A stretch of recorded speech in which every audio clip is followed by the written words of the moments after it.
मलिहा रुहाम से नाराज़ हो जाती है और तभी जब वो अपने घर आती है तो वो बहुत ही ज़्यादा उसकी हालत ख़राब हो जाती है और जब उसे हॉस्पिटल जाना पड़ता है तो तब उसको पता चलता है कि वो तो माँ बनने वाली थी जबकि उसको इस बात की खबर तक नहीं होती।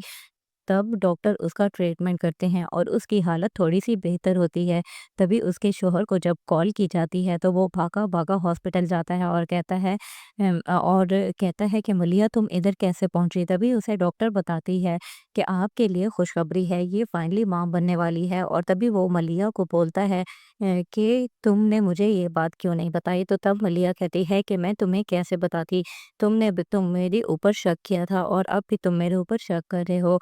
और तुम तो इसको अपना बच्चा तक एक्सेप्ट नहीं करते हो। तभी रोहाम उसे सॉरी करता है और कहता है कि नहीं, ये तुम्हारा और मेरा बच्चा है, हम इसको इकट्ठे पालेंगे। और मज़ीद आप देखेंगे कि रोहाम उसे कहता है कि तुम्हें मेरे साथ जाना होगा मेरे घर, और वो उसके साथ चली जाती है। दूसरी तरफ आप इस ड्रामा सीरियल में देखने जा रहे हैं कि जो सना